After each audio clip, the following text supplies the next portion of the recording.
A paz seja convosco. Amém. Amém. Glorifico a Deus por mais esse dia, por mais esta oportunidade que o Senhor nos dá de nos encontrarmos para glorificar o nome do Senhor, aprender mais dele, podermos reconhecer o Senhor nas suas grandezas, na sua majestade. Mesmo em meio a lutas e dificuldades, Deus é conosco. Agradeço a Deus porque Ele permite que nós tenhamos esse espaço para podermos cultuar ao Senhor. Poderia ser qualquer outro lugar, mas escolher o Senhor, aprove a Ele que nós estivéssemos aqui.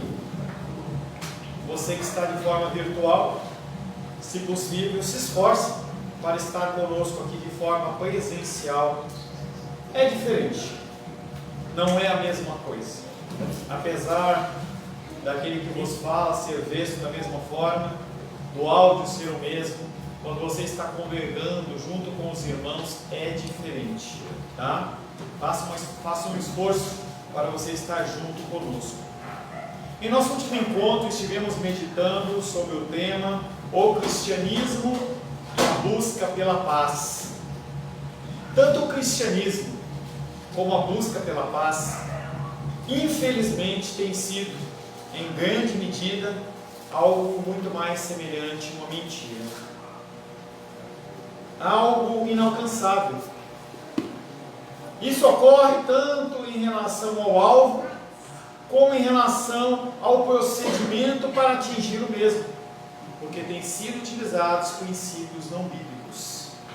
Quando você tenta utilizar princípios que não são os corretos, o resultado é a frustração. Nós temos ferramentas, nós temos uma chave de fenda, e se você quiser usar em vez da chave de fenda, usar uma faca, pode até resolver mais ou menos, mas você vai entortar a faca, vai acontecer algum problema. Então nós temos que usar os princípios corretos, em especial na nossa vida espiritual, procurar viver segundo os princípios que são bíblicos. Como ser um cristão, se não for através do procedimento da palavra? Que paz é essa pautada em princípios do mundo? Será que nós temos paz? Tendo recursos financeiros em abundância na nossa conta? Será que é só isso? Será que nós nascemos, estudamos, vivemos e morremos simplesmente para granjear recursos e deixar recursos para as próximas gerações? O verso que ficou da semana passada é 1 Pedro capítulo 3, versos 10 e 11, que diz: pois quem quer amar a vida e ver dias felizes, guarde a sua língua do mal e os seus lábios de proferir mentiras. Afaste-se do mal e pratique o bem. Busque e empenhe-se por alcançá-la. Enquanto o meu foco, enquanto o seu foco, enquanto o nosso foco for o nosso próprio bem-estar, o nosso próprio umbigo, o nosso cristianismo dele será raso e a nossa paz ela será apenas superficial. Qualquer vento vai fazer com que a nossa paz ela suma e nós continuemos em desespero. O mundo precisa de cristãos verdadeiros e Deus nos convoca para esta revolução centrada em Deus e não no homem. A palavra de Deus hoje tem como título os olhos do Senhor. Quero convidar você a abrir a palavra de Deus no texto de 1 Pedro. Nós vamos ler do verso 8 em diante. 1 Pedro, capítulo 3, versos 10 em diante. 1 Pedro, capítulo 3, versos 10 em diante. Assim diz a palavra de Deus em 1 Pedro, capítulo 3, versos 10 em diante. Pois quem quer amar a vida e ver dias felizes, refreie a língua do mal e evite que os seus lábios falem dolosamente. Aparte-se do mal, pratique o que é bom, busque a paz e empenhe-se por alcançá-la, porque os olhos do Senhor repousam sobre os justos e os seus ouvidos estão abertos às suas súplicas, mas o rosto do Senhor está contra aqueles que praticam males. Ora, quem é que vos há de maltratar, se fordes zelosos do que é bom? Mas, ainda que venhais a sofrer por causa da justiça, bem-aventurados sois. Não vos amedronteis, portanto, com as suas ameaças, nem fiqueis alarmados. Antes, santificai a Cristo como Senhor em vosso coração, estando sempre preparados para responder a todo aquele que vos pede razão da esperança que há em vós, fazendo, todavia, com mansidão e temor, com boa consciência, de modo que naquilo em que falam contra vós outros, fiquem envergonhados os que difamam o vosso procedimento em Cristo. Palavra do Senhor. Senhor, em nome de Jesus, agradecemos por mais esta leitura da tua santa palavra. Fomos confrontados por ela, aprendemos com ela, Pai, e estamos aqui mais uma vez, aguardando, Pai, que o Senhor fale conosco. Por isso, Pai, abrimos a nossa mente, abrimos o nosso coração, para que o Senhor venha falar conosco, Pai, e trazendo um recado santo aos nossos corações. Peço a tua capacitação sobre a minha vida, em nome de Jesus. Amém. Helena, ó, quietinha, hein? Quietinha, bonitinha. Os olhos do Senhor. Nós temos olhos, a palavra de Deus fala que os nossos olhos são a porta, a janela da alma. Se os nossos olhos forem bons, todo o nosso ser é bom. Jó faz um pacto com o Senhor em relação aos seus olhos. E apesar de Deus não ter olhos físicos, porque Ele é um ser espiritual, a nomenclatura, ou o símbolo que se faz em relação a Ele ser onisciente e conseguir ver toda a terra, é uma comparação para que nós venhamos entender melhor. Nós possamos, Ele passa os olhos sobre todos os lugares. A diferença é que nós não conseguimos olhar para dois lugares ao mesmo tempo, a menos que você seja vesgo. Se você é vesgo, você consegue olhar um lado para o outro. Mas se não, você não consegue. Eu estou olhando para o laptop aqui, mas eu não consigo ver uma pessoa que está do outro lado. Deus não, Ele consegue ver em uma condição geral. Nós vamos meditar 3 versículos nesta noite, e nós vamos ler novamente os versos 10 e 11 de 1 Pedro 3, para dar sentido ao verso 12 que nós vamos meditar inicialmente. Pois quem quer amar a vida e ver dias felizes, guarde sua língua do mal e os seus lábios de proferir mentiras. Afaste-se do mal e pratique o bem. Busque e empenhe-se por alcançá-lo. Então, inicialmente, Pedro vem trazendo esta condição para pessoas que querem ter dias felizes. Na abertura do culto, Sebastião já falou que esta condição de você ser feliz é uma coisa diferente do mundo. A nossa felicidade é uma felicidade diferente da felicidade do mundo. Se você, como cristão, quiser ser feliz como as pessoas do mundo, você vai se frustrar.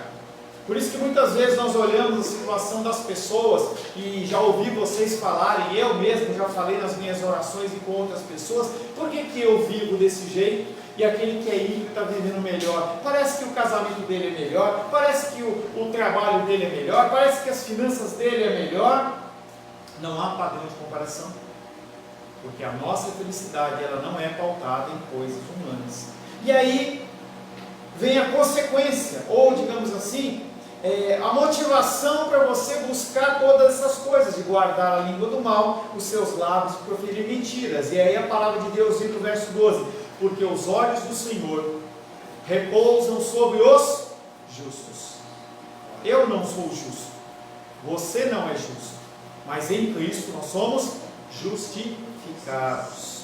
Porque os olhos do Senhor repousam sobre os justos, e os seus ouvidos estão atentos às orações deles, mas o rosto deles, o rosto do Senhor, está contra aqueles que praticam o mal, ou seja, aqueles que não guardam a sua língua do mal, aqueles que não guardam os seus lábios de proferir mentiras, aqueles que não se afastam do mal, e aqueles que praticam o mal. O Senhor está sobre os justos, abençoando e ouvindo. Sobre aqueles que são contra, o Senhor se levanta como uma parede, como um juiz sobre aquelas pessoas.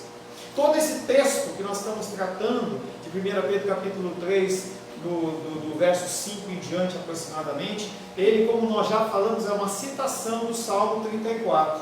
E o trecho citado de Salmo 34, ele encerra com essa declaração de advertência. Cuidado com o que você fala. Cuidado com o que você vê. Cuidado com o que você ouve. Cuidado com onde você anda. Porque os olhos do Senhor podem ser contra você. O efeito de representar a Deus como tendo olhos e ouvidos é, em especial, motivado com a seguinte forma: ele é diferente dos outros deuses. Os outros deuses não falam, não ouvem, não se movem. Salmo 135, verso 15, 16, 17 fala que os ídolos das nações são prata e ouro, obra das mãos dos homens. Tem boca e não fala, tem olhos e não veem, tem ouvidos e não ouvem, pois não há alento de vida em sua boca. Dia 12 foi o dia da padroeira do Brasil. E aí, se você for lá em Aparecida, você vai ver a imagem dela protegida lá por uma cúpula, entendeu? Com um vidro talvez de 4, 5 milímetros que não pode ser quebrado, entendeu? Indestrutível. Você tem lá mais de 400, 500 soldados fazendo a proteção ali. Por quê? É uma imagem que é morta. E aí 1 Pedro ele vem falando exatamente sobre a diferença do nosso Deus em relação aos seus deuses. A piedade bíblica, o jeito seu de agir, a tua consciência cristã, ela tem que estar reverenciada e ligada com os olhos do Senhor. Porque os olhos do Senhor, eles estão sobre a minha vida e sobre a sua vida. E eu não sei se foi a Rayane ou se foi a Lourdinha que falou aqui, que Ele está conosco todos os dias. Então, aonde você estiver, Ele está com você. Quando o Felipe está vendendo rosas, os olhos do Senhor estão sobre ele. Quando Moisés está lá, dando o mata-leão lá no ringue, lá na competição, o Senhor está lá. Quando alguém está fazendo um alimento, Ele está lá. E nós temos que entender que o Senhor está com os olhos dele repousando sobre os justos. O nosso querido Cláudio está enfermo e os olhos do Senhor repousam sobre ele.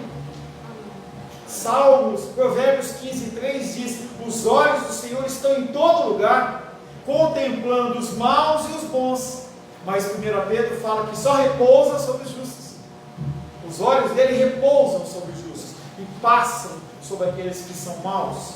2 Crônicas 16, 9 diz: porque quanto ao Senhor, seus olhos passam por toda a terra, para mostrar-se forte para com aqueles cujo coração é totalmente dele. O Senhor, Ele repousa e Ele se mostra forte, Ele te dá força, Ele te dá vigor, Ele gera em você esperança para você passar o dia mal. Ele vê tudo que o homem faz, e os seus ouvidos ouvem toda a palavra que se profere nesse mundo. Isso deveria ser suficiente para você ficar com vergonha. Você, digo, nós como igreja. Quantas palavras você já proferiu de xingamento? Às vezes eu fico olhando, por exemplo, as pessoas que ouvem aqueles funk, com aquelas músicas pornográficas, e eu fico imaginando se aquele rapaz, aquela moça, ele gostaria, ou ele conseguiria ouvir aquela música na frente da mãe dele ou da avó dele. Porque a gente tem a figura do pai como respeitosa, mas a figura materna é uma figura que a gente tem mais temor, mais amor. Então você fica constrangido de você ouvir uma música que fala palavreados de baixo calão na frente da sua mãe. E como é que a gente consegue fazer isso na frente do nosso Deus? Sabendo que os olhos dele repousam sobre as nossas vidas. Um dos grandes problemas é que muitas vezes aqueles que estão empenhados em prol da busca da paz mundial, que é lícito, eles não prestam atenção nas coisas pequenas. E as pessoas que buscam as coisas pequenas não buscam as coisas grandes, não pensam nas coisas grandes. Então, apesar de nós estarmos aqui reunidos em aproximadamente 10, 12 pessoas fisicamente, nós alcançamos muitas pessoas, muitas vidas são abençoadas. Estava aconselhando um rapaz que estava com problema de ansiedade, eu falei, vá assistir o vídeo do dominical. Naquele dia estava eu, Sebastião, Rosângela, Luísa e a Benícia. Mas as pessoas, elas são alcançadas. Então a gente tem que pensar tanto no pequeno como também no grande. Atos capítulo 1, verso 8 diz: mas recebereis poder ao descer sobre vós o Espírito Santo, e sereis minhas testemunhas, primeiramente em Jerusalém, naquele povo que é perto da sua família, na Judéia, aqueles que estão à volta, seus amigos, seus companheiros de trabalho, Samaria, os seus inimigos, e então os confins da terra. Você tem que estar aberto a falar do Senhor, testemunhar do Senhor a todas as pessoas. Para os leitores de 1 Pedro, é muito importante saber que os olhos do Senhor repousam sobre os justos. E isso pode ter tanto um sentido ameaçador, como um sentido de conforto. Quando que é um sentido ameaçador? Quando você pratica o mal, quando a sua língua não se refreia de falar o mal, quando os seus ouvidos estão ali ouvindo coisas que não são abençoadas, aí você tem que temer, aí eu tenho que temer, porque o Senhor, ele vem com um juízo sobre a pessoa. Mas sobre nós que somos filhos, sobre aquele povo em que era destinado a carta de 1 Pedro, que nós já trabalhamos, que era um povo que era peregrino, que era forasteiro, que estava sendo perseguido, é conforto, porque nós sabemos que independente da luta e dificuldade que nós estivermos passando, Ele está comigo. Deus cuida de mim, na sombra das suas asas, Deus cuida de mim, eu amo a sua casa. O Senhor, Ele cuida de mim, o Senhor, Ele cuida de você, porque os olhos do Senhor repousam sobre a sua pessoa, sobre a sua vida. Deus vela pelos seus. Salmo 121, abre aí por gentileza. Salmo 121. O salmista, ele está com uma dificuldade, está com um problema. Que ele, em vez de murmurar, ele levanta uma oração aos céus.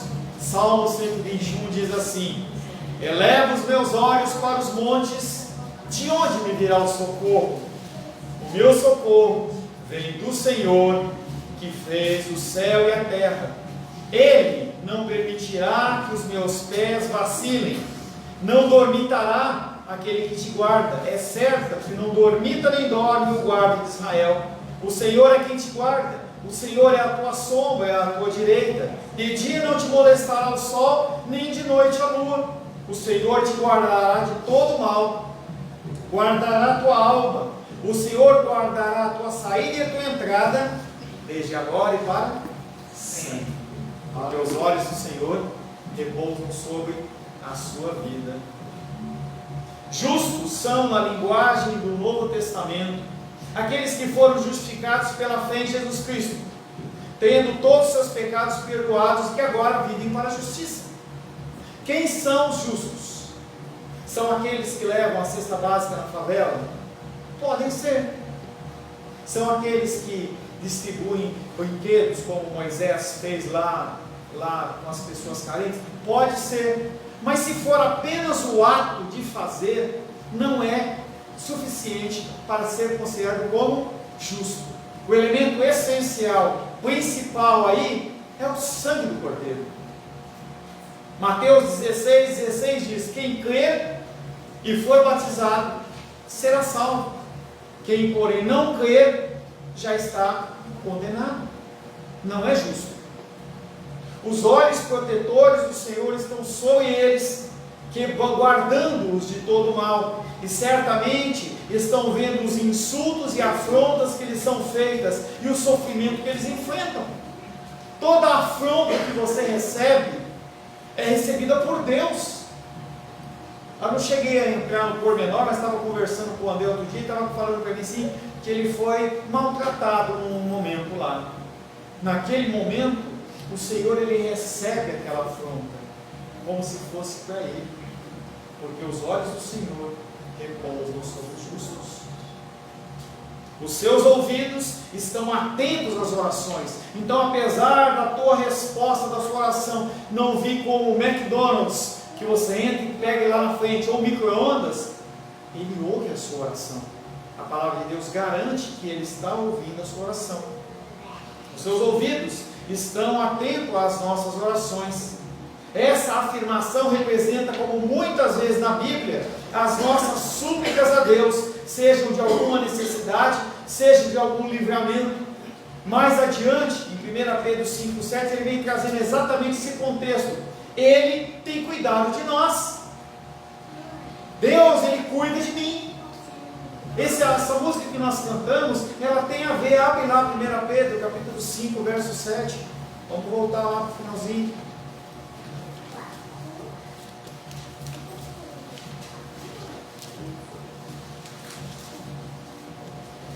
1 Pedro capítulo 5, versos 6 em diante, 6 e 7 diz: humilhai-vos, portanto, sob a poderosa mão de Deus, para que Ele em um tempo oportuno vos exalte, lançando sobre Ele toda a vossa ansiedade, porque é Ele que tem cuidado de você. É Ele que tem cuidado de vós, Pedro falando para aquelas pessoas.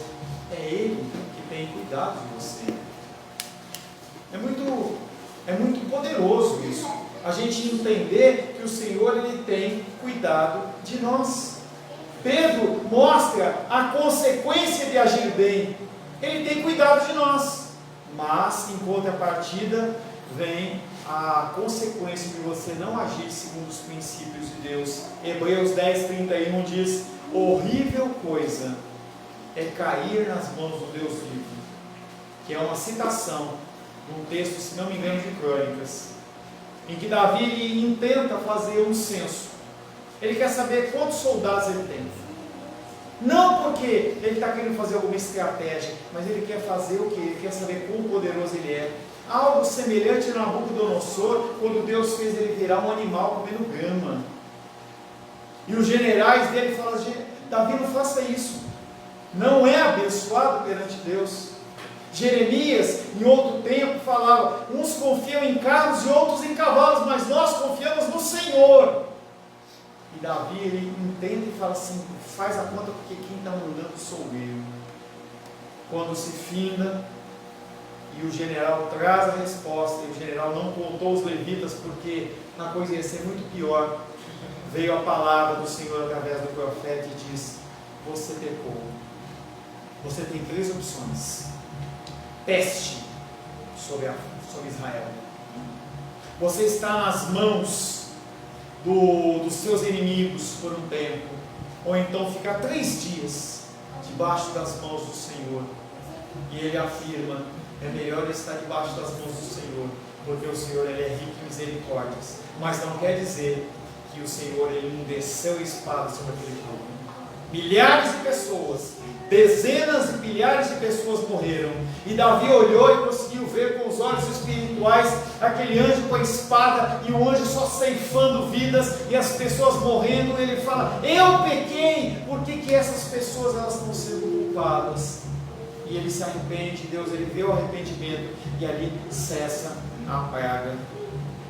Horrível coisa é cair nas mãos do Deus vivo. Alguns de vocês têm brincado com o pecado. Alguns de vocês têm surfado nas ondas da impiedade, e achando que Deus não está nem aí, achando que está tudo certo. Toda sorte de pecados. Horrível coisa é cair nas mãos do Deus vivo. Fazer o que não está de acordo com a vontade de Deus, e aqui em 1 Pedro, de forma consciente, traz a ira do Senhor sobre as suas ações mais comuns. As coisas mais simples vão te ser pesadas. Para o ímpio, com o sentido de destruição, e para você, para que você se conserte. As lutas e dificuldades, muitas delas que você tem passado, são simplesmente formas de demonstração do amor de Deus, para que você se conforme à forma de Cristo. Talvez essa situação para os cristãos dos dias de hoje não gere tanto medo, não gere tanto temor. Deus não está me atendendo? Bem, Mas para um israelita não havia pior coisa do que imaginar que Deus estava afastado deles. Isaías capítulo 6, verso 5, mostra Isaías perante o Deus Altíssimo, o Rei dos Reis, Senhor dos Juízes, e ele fala: ai de mim, estou perdido, porque sou um homem de lábios impuros, habito no meio de povo de impuros lábios, e os meus olhos viram o Rei, o Senhor dos Exércitos. Isaías, ele não tinha o Espírito Santo como eu e você temos hoje. O Espírito Santo vinha sobre Isaías de uma forma poderosa e retornava para os céus.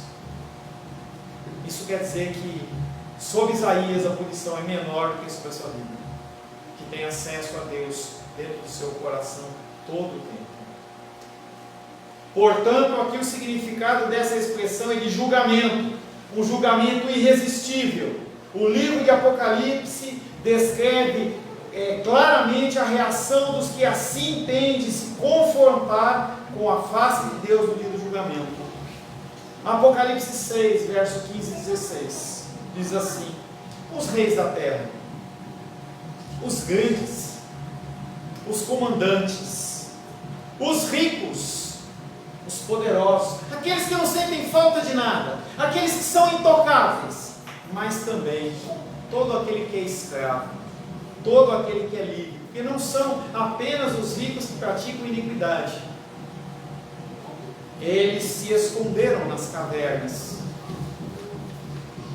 e nos penhascos dos montes, e disseram aos montes e aos rochedos. Imagina você de frente com uma montanha falando assim: cai sobre nós e esconde-nos da face daquele que se assenta no trono e da ira do Cordeiro. Imagina o temor que havia no coração dessas pessoas para olhar para uma montanha inanimada, querendo que ela caísse sobre eles, soterrasse eles, para que eles não tivessem que encarar a figura de Jesus Cristo. Algo semelhante que Pedro, depois de negar Cristo 3 vezes, quando naquela cena do filme cruza os olhos de Cristo com os olhos de Pedro, deve ter sido algo massacrante. Esse trecho da carta ele finaliza nesse verso 12, e aí passa então para a relação com os não cristãos. Como agir com eles? Como agir nesse mundo? Essas relações são claramente de hostilidade. O mundo te odeia. As pessoas que são do mundo, eles não te suportam. Entenda que a sua reação ela não pode ser equivalente. Nós falamos na semana passada, a lei de talião, olho por olho, dente por dente, não vale para você. O que Deus espera é que você entregue o julgamento para Deus, e você haja com amor. Aqueles que estão nele, desta forma, apartando a sua língua do mal, de uma reação brava, pecaminosa, não tem nada a temer. Eles estão livres de responder o mal em relação ao bem. Verso 13 diz assim: ora, é interessante como palavras, uma palavrinha pequena como essa tem tanta representatividade. Ora, e quem vos poderá fazer o mal, se vos mostrais zelosos em fazer o bem? O que é fazer o bem? Apartar com a língua do mal, os seus ouvidos, iniquidade, responder o mal com o bem. Isso é ser zeloso em fazer o bem. Nós lemos alguma coisa aqui falando sobre zelosos.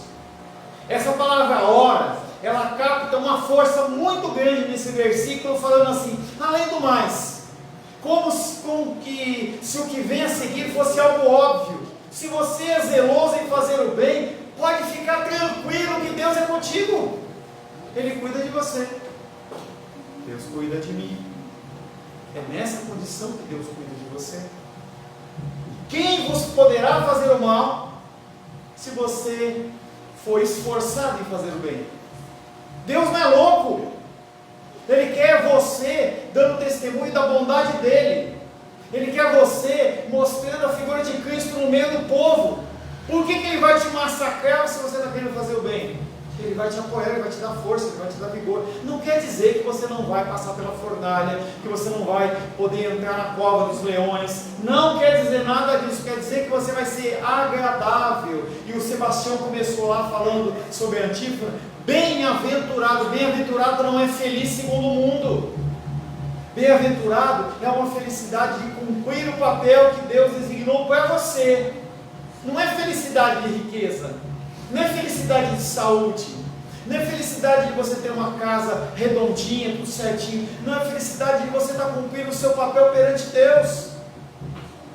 Quando ele fala de zelosos, ele tem uma conotação muito forte dentro daquele período em que 1 Pedro escreveu, porque havia um grupo de judeus que eram os zelotes, e aqueles homens, eles eram os guerrilheiros de Israel, que lutavam contra o povo, o exército romano, tentando libertar o povo judeu daquele domínio. Mas eles queriam fazer aquilo com armas, e culminou com a destruição de Jerusalém, a invasão e destruição de Jerusalém, por volta do ano 70 depois que Cristo morreu. Não resolveu nada. Pedro, quando pegou a espada lá no monte do Getsemane, Jesus fala assim: não é pela espada, não é por força nem por violência, mas é pelo meu espírito. Mas tem pessoas que acham que pela força, e não é pela força. Judas, ele era zelote. E Judas entregou Jesus? Além de ser um plano, além de ser uma direção de Deus, porque ele era zelote. Quando ele viu Jesus Cristo crescendo, ele falou assim: é esse que vai nos libertar. Nasceu um novo Sansão, mas não era nada disso, e ele ficou frustrado. Os planos dele não eram os planos de Deus, não eram os planos de Jesus, por isso que ele entregou. E depois que ele entrega, ele se arrepende, porque ele viu que ele fez uma coisa errada, mas aí já tinha ido, já tinha acontecido. Pedro recomenda aos crentes que sejam zelosos, não como zelotes, não com violência, mas com os ouvidos voltados para as coisas do Senhor, com falar santo. Uma passagem que também tem afinidades como esta, Tito lembra ao povo como ele deve ser. Tito 2,14, abre aí, por gentileza.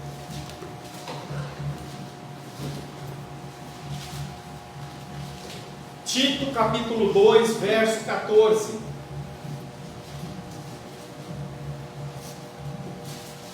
Diz assim a palavra de Deus, Tito 2,14: o qual a si mesmo se deu por nós, a fim de remir-nos de toda a iniquidade e purificar para si mesmo um povo exclusivamente seu, zeloso de boas obras. Para que Cristo morreu?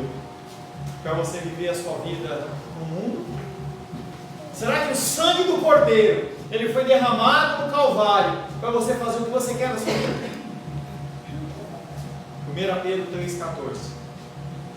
Mas, ainda que venhais a sofrer por causa da justiça, e isso é totalmente possível, bem-aventurados sois. Não é felizes, segundo o mundo. Bem-aventurados sois. E ele completa falando assim: não vos amedronteis, portanto, com as suas ameaças, nem fiqueis alarmados. Não fica assustado não. Confie em Deus.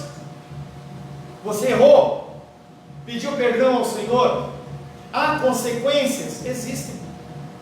Mas se você se arrependeu, o que acontece é que Deus, ele muda as situações. Foi o que aconteceu com Davi. Ele agiu iniquamente? Agiu. Foi contra o que Deus ordenava? Foi. Agiu consciente? Agiu. Se arrependeu? Se arrependeu. Veio a punição? Veio a punição. Mas o Senhor agiu em misericórdia? Agiu. Porque os olhos do Senhor estão sobre os justos. Ainda que venhais a sofrer, abre então a possibilidade de que, mesmo que você faça o bem, a sociedade ela venha te odiar. Como já vimos, para uma parte dos crentes isso é uma realidade. Nós vivemos num contexto totalmente diferente do que a grande maioria dos cristãos vivem no Oriente Médio, na Ásia, no Iraque, na África. Nós podemos cantar, canta minha alma, canta ao Senhor. Sebastião, ele pode começar a abertura do culto cantando um hino, cantando dois. Nós não temos que estar com as luzes apagadas, a não ser por causa dos bichinhos, né? As pessoas, elas são opressas, apenas por ser cristão, pastor. Sim, como você não participa da reunião de oração de quarta-feira, o que acontece é que você não vê o sofrimento das pessoas. Pessoas que perdem as suas esposas, os seus maridos, os seus filhos, as suas vidas, os seus salários, os seus trabalhos, as suas casas, são espancados, são mortos, decapitados. Pessoas que são mortas de maneira violenta, expulsos das suas cidades, das suas famílias. Algo semelhante que a gente pode ver, se você começar a estudar um pouco, você vai ver alguma coisa em relação a testemunhos de Jeová, em que se você estiver dentro dos testemunhos de Jeová, como um membro, e você abandonar, a pessoa nem te olha na cara. E se ela for teu pai, não te olha na cara. E se for tua mãe, não te olha na cara. Tem um aniversário, você não é convidado. Você está andando na mesma calçada, eles mudam de calçada. É assim que muitos cristãos vivem.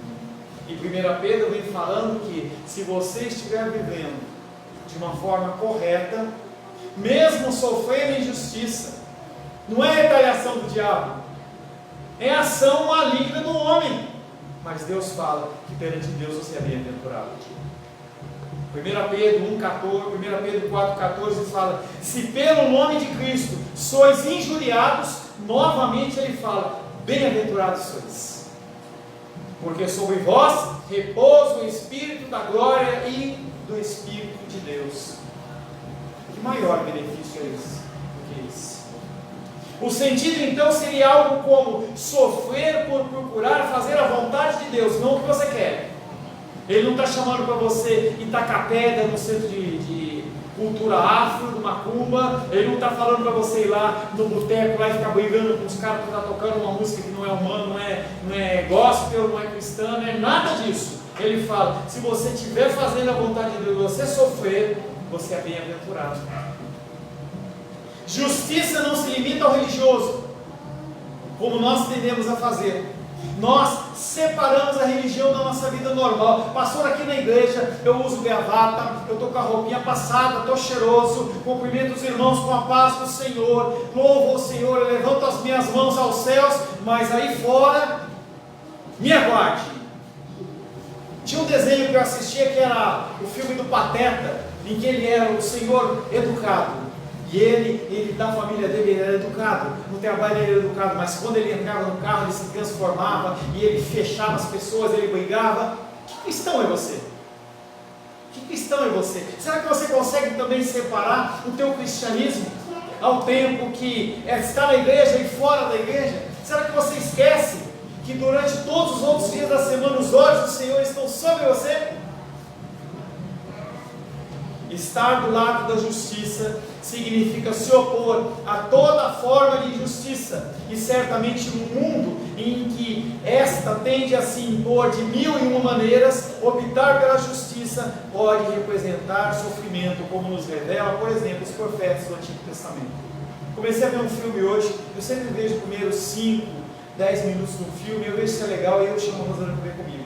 Aí eu comecei a ver um filme chamado Filhos do Ódio, 1940 e pouco, 30 e pouco, lá nos Estados Unidos, numa região do sul. O título original é Filhos do Sul, e mostra os negros sendo tratados como animais.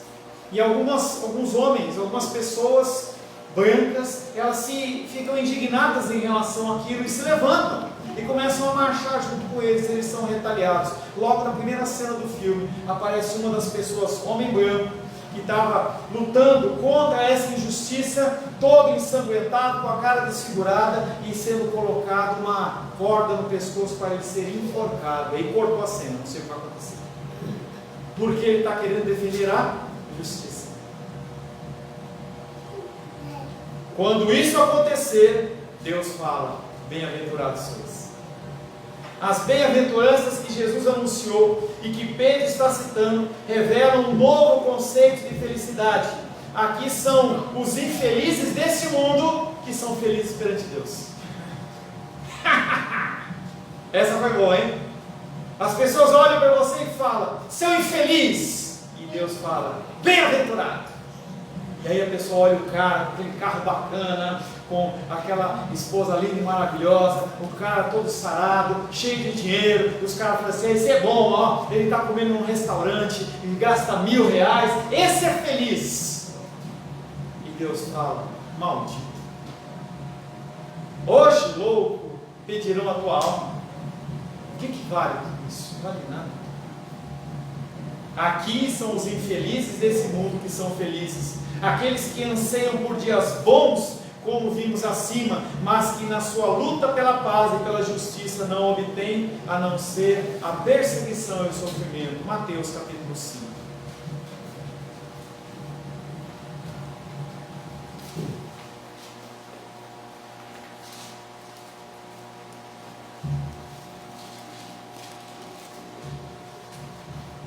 Mateus capítulo 5 fala das bem-aventuranças. E eu não vou ler porque é extenso, só vou ler um versículo em especial.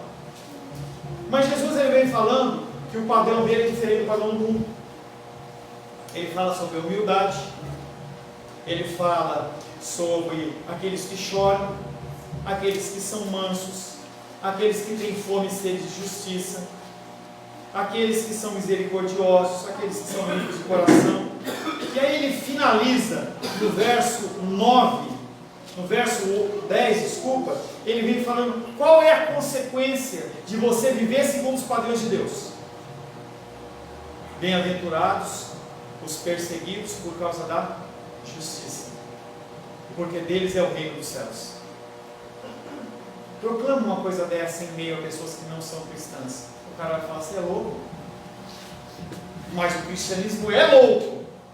É por isso que é um grande divisor de águas. Eu falei logo no começo: o cristianismo, a busca do cristianismo, a busca pela paz, ela tem sido uma grande mentira, porque as pessoas acham que ter recursos é sinônimo do amor de Deus, e não tem nada a ver uma coisa com a outra. É claro que nós precisamos de recursos. A nossa igreja é mantida porque alguns de vocês são muito abençoados financeiramente e nos permitem manter essa sala aberta. Com água, eletricidade. Não é que a riqueza é ruim, mas ela não é o foco principal. E a tua prosperidade, ela existe porque Deus tem um propósito nela. Não é para você fazer o que você quer com os seus recursos. Esses chegam a conhecer um outro tipo de felicidade que transpassa os limites do nosso horizonte da existência, que tem a ver com a profunda identificação com Deus, com todo o bem que disso resulta. A segunda parte do versículo, depois da citação do dito de Jesus, é moldada em cima de uma passagem do profeta Isaías. Abre Isaías capítulo 8, versos 12 e 13. Esses homens que estão escrevendo, eles não são homens que escrevem o que eles querem. Eles citam coisas que já foram escritas, que foram inspiradas pelo próprio Deus. Isaías capítulo 8, versos 12 e 13, diz assim,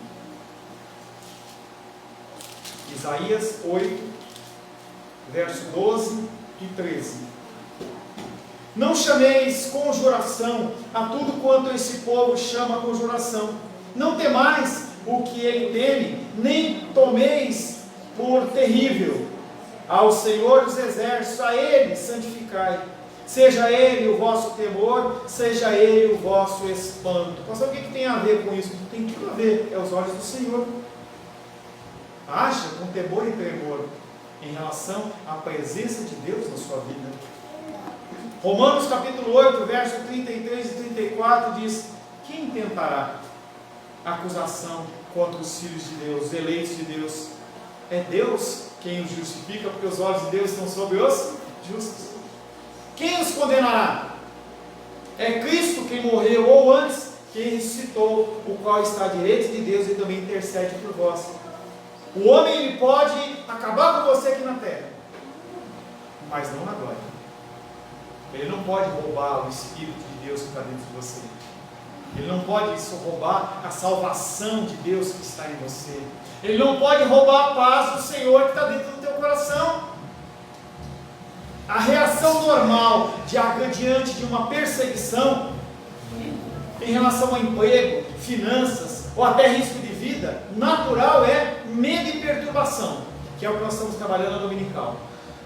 Ansiedade, angústia, preocupação, frustração, porque Deus não faz o que você quer, Ele não é seu empregado, e culmina na insatisfação. Você tem tudo e reputa por nada.